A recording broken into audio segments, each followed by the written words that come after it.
Can't really tell if it's currently raining or if there's just a whole lot of stuff dripping from our most recent rain like 2 minutes ago.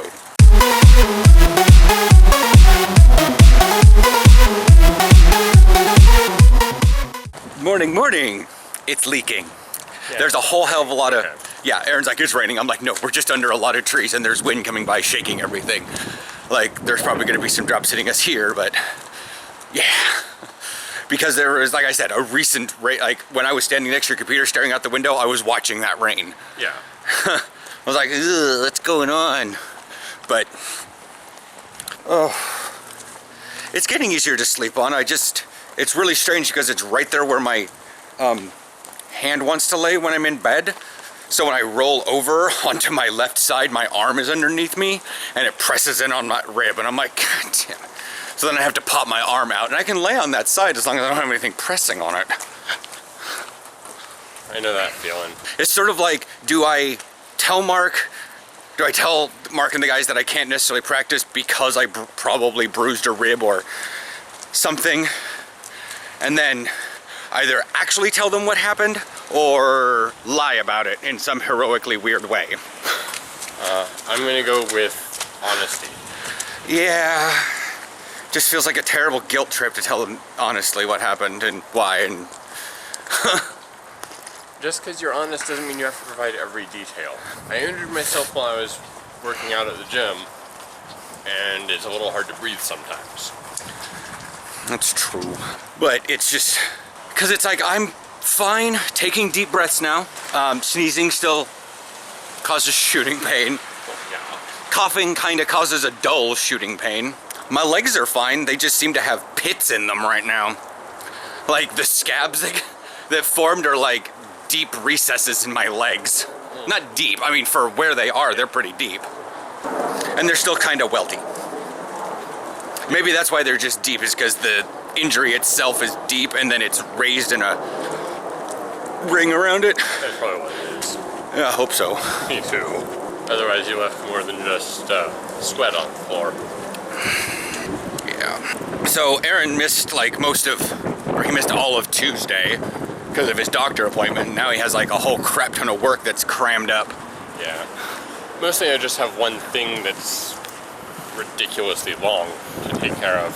Is it going to be faster when you're actually at your computer, not the laptop at home? Yes. It should be roughly 4 times faster, just because I have more processors. Alright. Rough estimates for permutation. Number of options times number of rolls. Like with die 6 die 6? Yeah. How many options are there for dice? I think it's 6 squared. Because I remember as they were talking on the on Stargate, it was up in the billions of up in the billions because they had, because 37 times 7 or 38 times 7 is nowhere near the billions or the trillions. Nowhere near. So it has to be an exponent.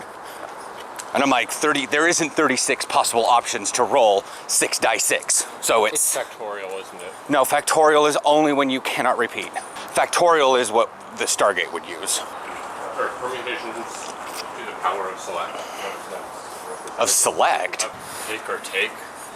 It was the term that they used on number file. It was like 20 take 4. Oh, yeah. See, I didn't get into that into that area of math. To me, I left my phone home. Do you need it? No. Because to me, 20 take 4 is 16. 20 pick 4.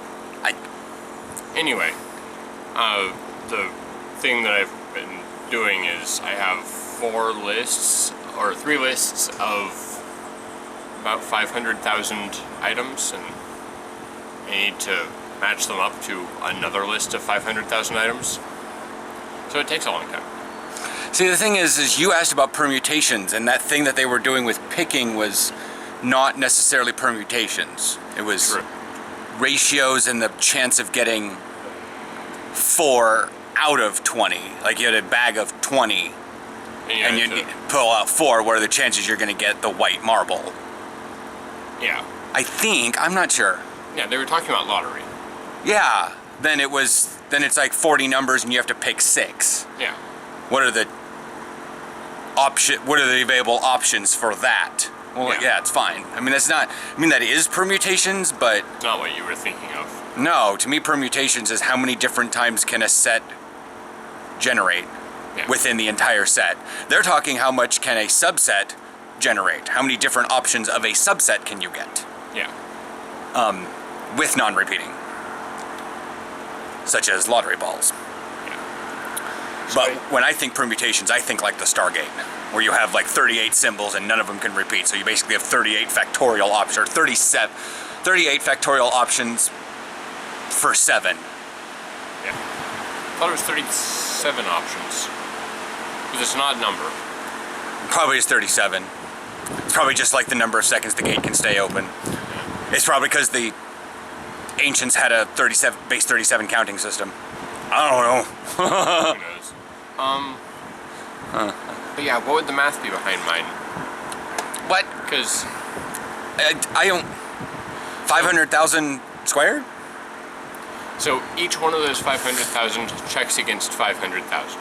Is that 500,000 squared, or is it something else? Checks against, meaning matches up with? A1. Is A1? No. Is A2? No. Is A3? That's 3 checks. I have no idea what the math behind that would be. Okay. I really don't. That's something I would program a computer to do. Not try to do in my own head. Mainly because when we're dealing with 500,000, I'm dealing with calculators and computers anyways. I ain't doing that shit in my head, I'm sorry. I'll stick up to about 3 digits in my head. Yeah. And once we get up to 4, I'll stick with the simple things, like addition and subtraction.